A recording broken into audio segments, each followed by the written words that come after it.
general. Just raise your hand at any time during the little speech here and ask away, okay? There's no dumb questions.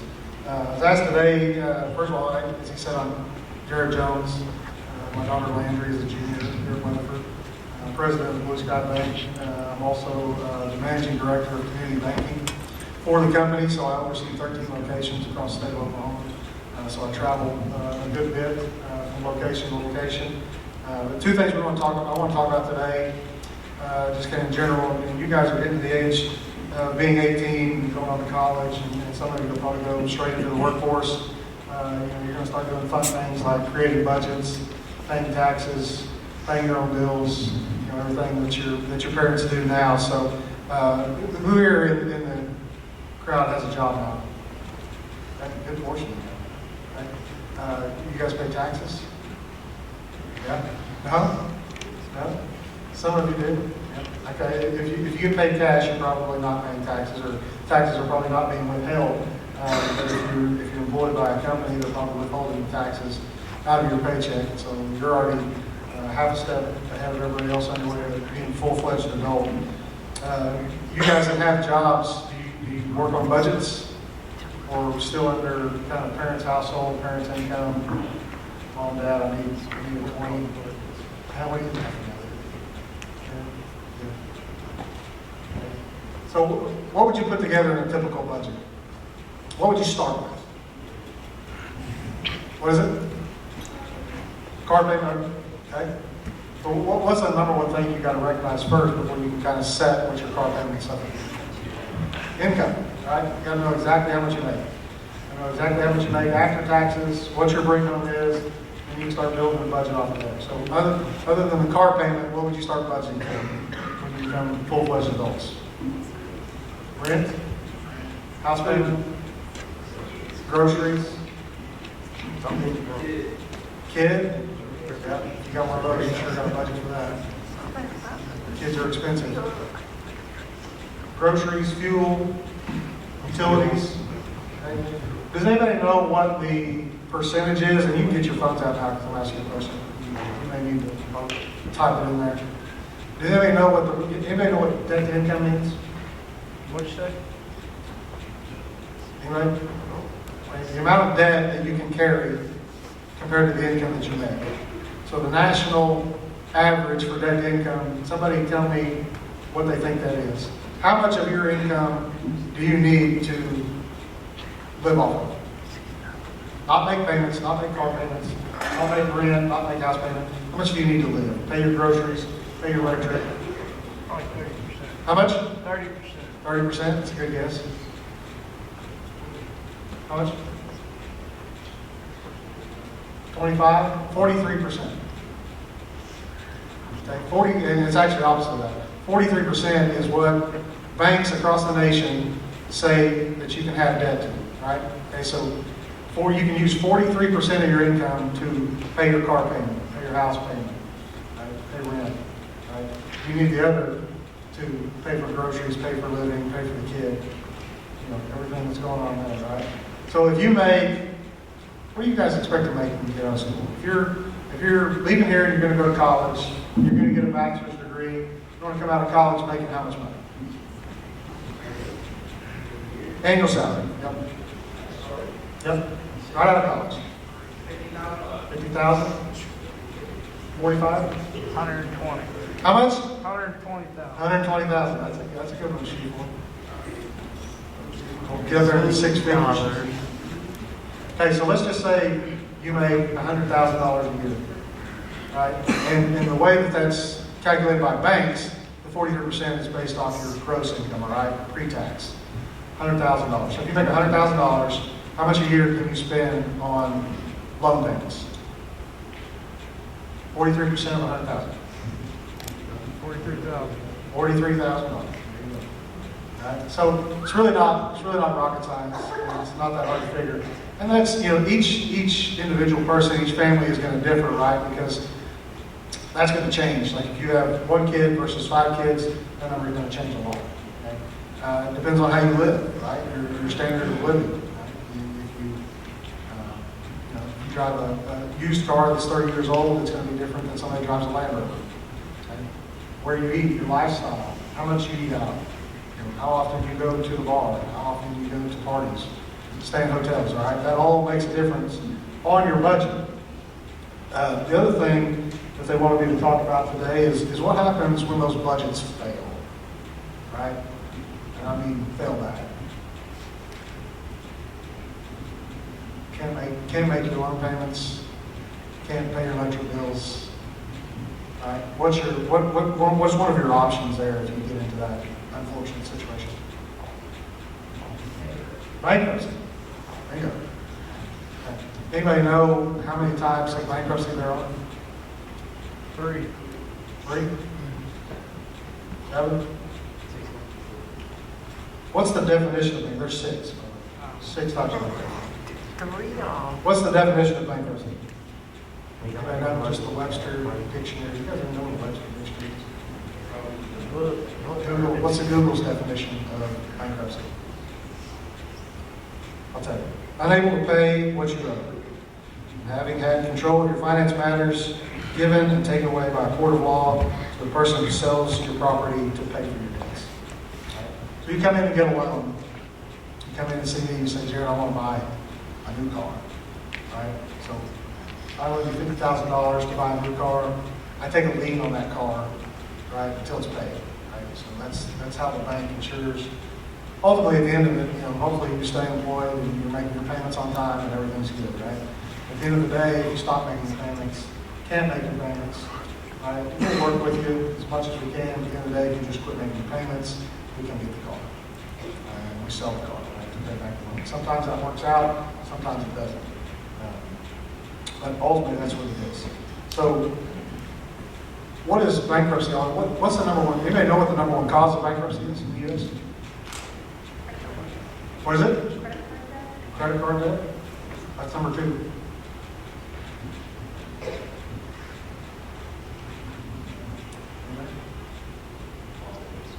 Las Vegas. That's probably on the list.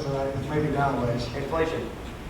Inflation is part of it. Medical bills. Medical bills number 1. So when you get out in the world and you start making money and having a job, your medical insurance is a big deal, right?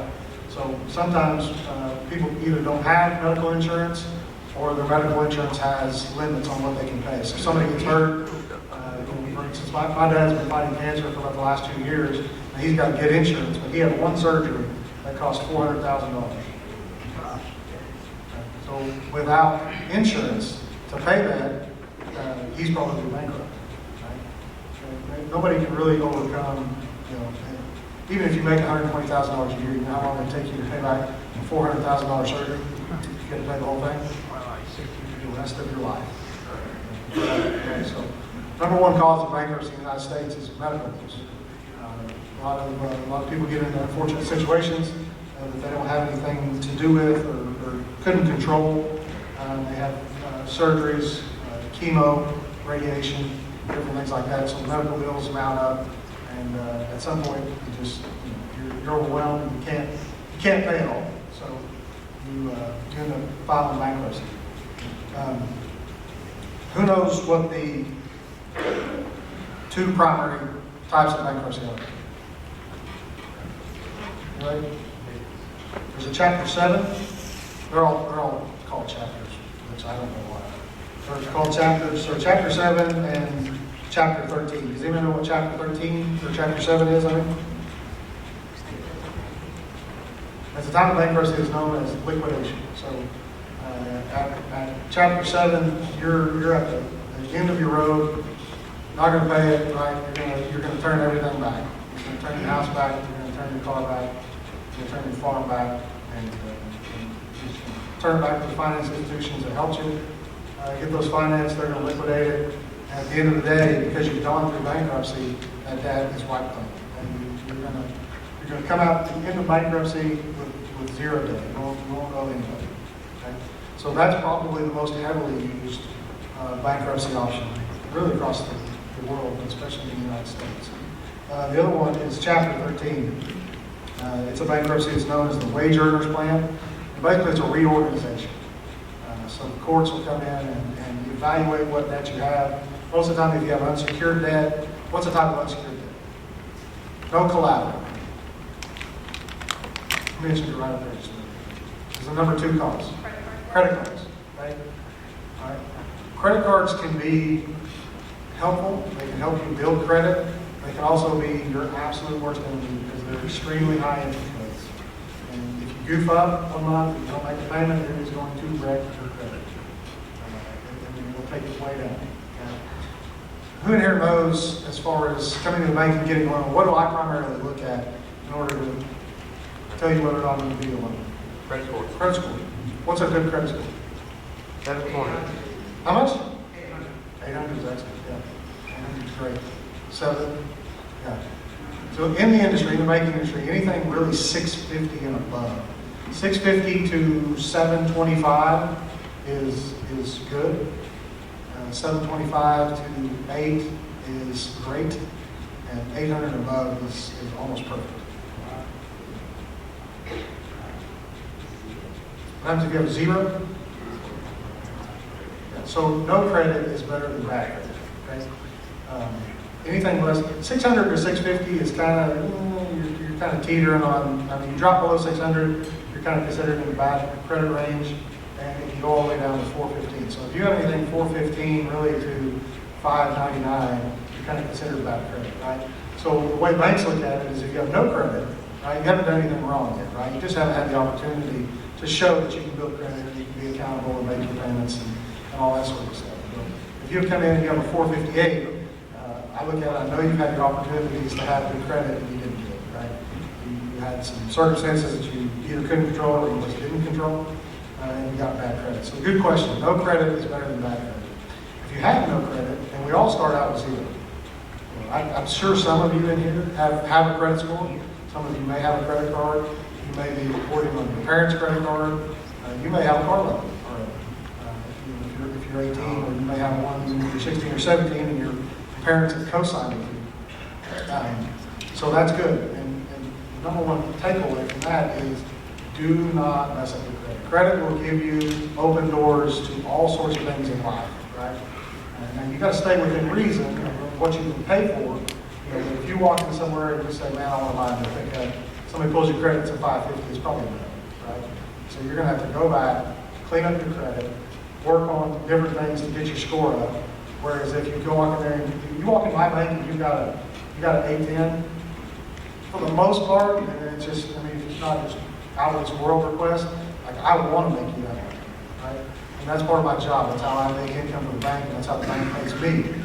I want you guys at the bank to have those kind of credit scores because it's almost a certainty that you're going to pay me back, and you're going to pay me back all the time. And I don't have to waste time calling you and chasing you down and hopefully not coming and getting you the right ones. So that was a good question. Any other questions on that? Who in here has a checking account? Out of it. Savings account? Anybody have anything else? Has anybody started a retirement account? Okay. So with Chapter 13, bankruptcy, it's called a reorganization plan or a wage earners plan. What to do is you've gone to a court and you said, I can't do it. I can't make all these bills, but I don't want to lose everything, right? So I need to reorganize my debt, right? So at that time, the court will come in and they'll say, you owe Blue Sky Bank $24,000 on this car. Today it's worth $15,000, right? So they'll make me write down my debt to $15,000. Okay, which is not necessarily fair, but it is what it is. It's part of your plans and your rights under the bankruptcy code. If they'll write my debt down to $15,000, I have to reorganize it and get you a new payment. So your payment will be based off $15,000 instead of $24,000. And do the same thing with your house, do the same thing with the farm, do the same thing with all of your assets. And then even in Chapter 13, probably all of your unsecured debt goes away. Right? It just gets flushed. Now, all this will affect your credit score. It will help in the end, but it will affect your credit score. Does anybody know how often you can file bankruptcy? Every 7 years. Right? Now, I'm not promoting that. I'm not saying that that's a good thing, but what it does is it keeps people from filing bankruptcy today, going out in the next year and getting a whole bunch of more debt, and then filing bankruptcy next year. They just, they keep flushing their debt and flushing their unsecured creditors, so keeps that out of play. All right. Does anybody here have a car loan? Making payments on time? Okay. That's good. Anybody else have any other questions before we get into some other stuff? Chapter 11 bankruptcy is the same thing as reorganization, but it's for businesses. And Chapter 7 and Chapter 13 are for individuals. You just get individual loan. But if you get out of here, you go to college, you graduate from college, and you start your own business, and your business gets in trouble. Too much, same thing, too much debt, too much stuff going on in your business. Chapter 11 is where you reorganize your business debt or your debt through your corporation. So, does anybody want to go into finance? Probably not after this topic. Anybody want to be a banker? Lawyer? Who wants to be a lawyer? Neighbor, you want to be a good lawyer. Tell me what you guys want to do. What do you want to do, Hollis? Be a stay-at-home mom? Okay. Nate, you want to play in the NBA? Nate? Does everybody know how, just in general, a bank works? As far as how we make our money? Right? You guys bring us deposits. Right? So you go out and get this job. Everybody's got a checking account here. You got money deposited at some bank here in town, probably at least in the state of Oklahoma. So we use that money as assets, and we make loans based off of it. Okay? You're probably thinking, well, I don't want you loaning out my money. But that's why the U.S. government is involved in banking. Right? Every deposit that you put in the bank is insured for. Do you know that FDIC insurance? $250,000. Yep. So every account that you got is insured up to $250,000 per person per account. Okay? So Avery goes off and he gets married, and him and his wife are insured for up to $250,000 a piece. Right? Avery and his wife have a kid. Right? They put the child on as payable in death. Anybody know what that means? You put a POD on an account.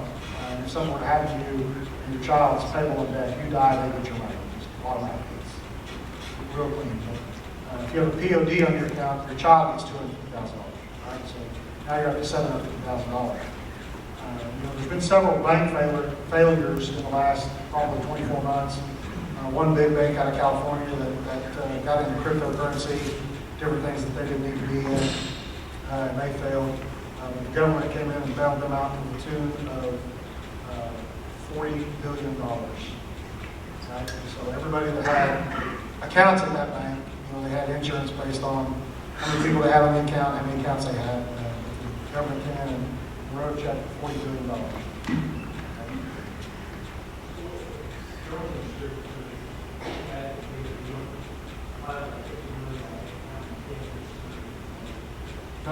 POD doesn't have anything to do with your insurance.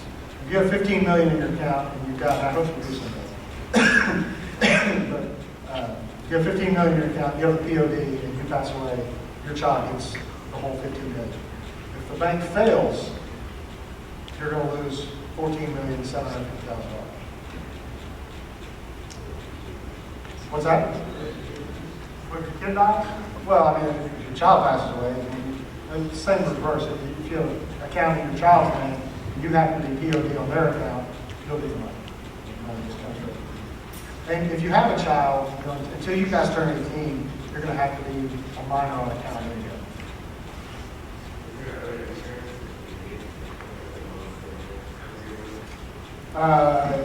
Yeah, there are other insurances out there. Basically, there's a company that goes out across the United States and they'll take parts of the bank, right? So if Avery has $200,000 in his account, there's still $50,000 worth of insurance available, right? You can allocate that to other banks. So there is some co-op like that, but again, you just got to pay attention. You always want to be insured, 100% insured. So again, if that's you and your wife and you've got 2 kids, $250,000 apiece, you got $1 million cash. Okay? So I would probably recommend you not get much more than $1 million over in that account. Right? Unless you're just absolutely sure that you're banking with Blue Sky Bank, and we're a very strong bank. Because we're not going to fail. Good questions. Any other questions?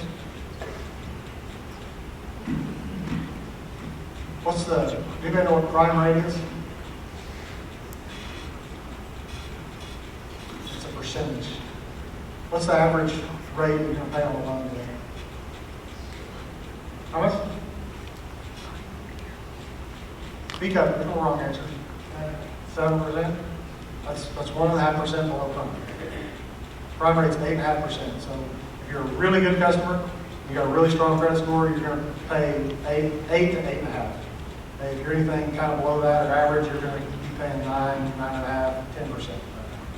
So inflation has gone up, rates have gone up, and it's really crunched the economy as far as people's ability to pay. So it wasn't that long ago you could buy a house and you could finance it for 3.5%.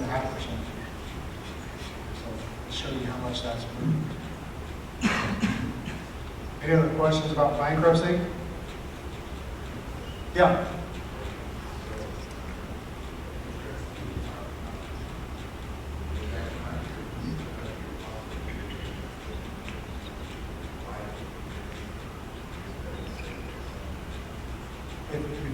If you got $750,000 in the bank, so the bank is required to pay for FDIC insurance, so it doesn't cost you anything. Okay? The money you put into the account is yours. We pay a fee based off the number of deposits we have, dollar amount. Okay? There's a fee that's calculated, and that pays for the insurance that covers your deposit. Did that answer your question? Anything else?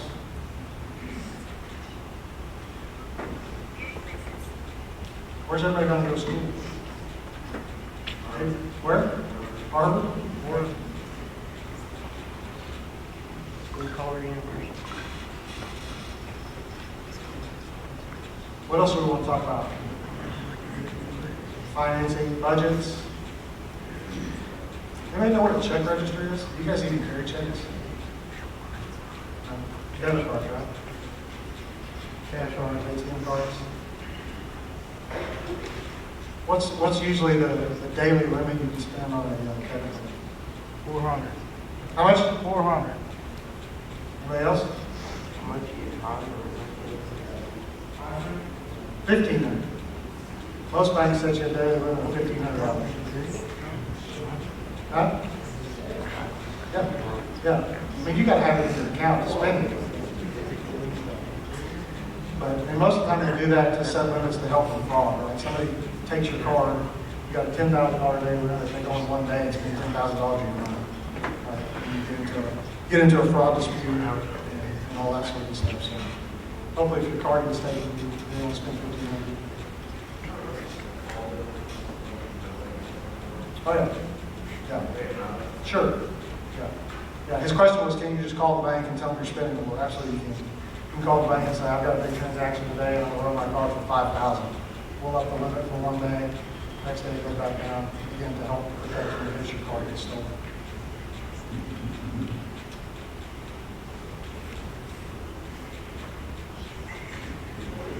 And he's like, yeah, you can lower it. You can put it with whatever you want. Put $100 today if you want to.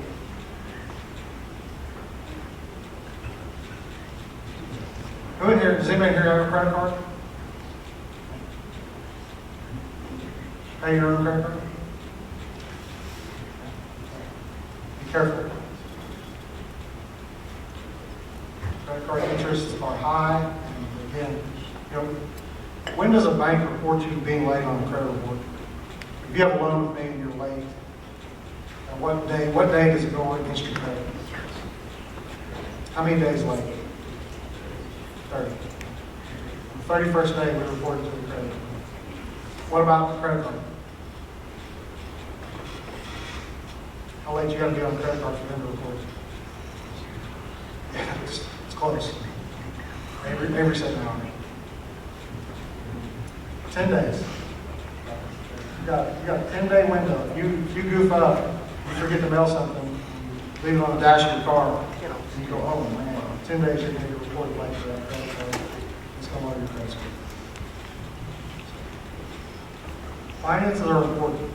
I know they're probably boring, but finances are important. And what age range do you think most people affect their credit the most?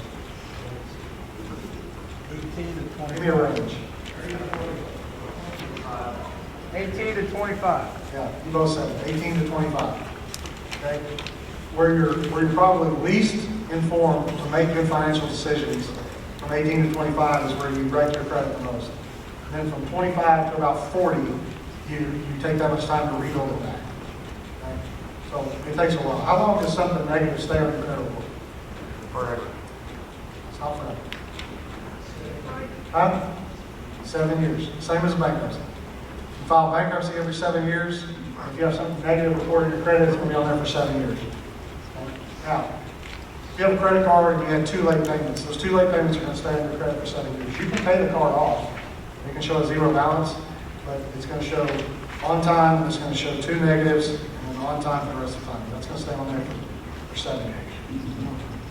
Keep No, everything rolls off every 7 years, so even your deposit. So that's why you got to continuously be building your credit. Okay, the other thing that affects your credit quite a bit is not using it, right? Some people are rich. It's just life. They don't need to borrow money, right? They pay cars, pay cash for cars, anything else they want. They don't borrow any money. 10 years down the road, they come to the bank and say, "Oh, I want to make a loan." And I pull up the credit, and I have to what? They don't have any credit. That's 0. Right? I said, "Well, you got to go get a co-signer." And they're going, "Well, I'm rich. I've got all these assets paid for. I've got $10 million of assets, and I don't owe anybody, and I can't get a $50,000 loan." Okay? Again, it just gets into whole different things. Banks are so regulated by the U.S. government with regards to fair lending. Does anybody know what fair lending is? Okay. It's making sure that I'm treating Hollis and Avery the same. Okay. If Avery comes in, and Avery's my friend, and Avery has a 575 credit score, I say, Avery's my buddy. He's not going to do me wrong. He'll pay me back. I make him a loan. Hollis comes in, and she's got a 625 credit score. But I don't know Hollis. I do know Hollis, but I'm just saying if I don't know Hollis. I say, I'd like to go get a co-signer. Right there, I violated fair lending. Right? Because I haven't treated you guys the same. She has a better credit score, and I didn't make her a loan, I made you a loan. You just so happen to be a male, and she happens to be female. Right? So, female with a higher credit score, I declined. Male who's my friend with a lower credit score, I made a loan. I violated fair lending. So lots of things go into making a decision on whether or not you can get a loan, process a loan, take a loan out. So. Good? Okay. Everybody have any other questions? File it. Okay. Thank you all very much.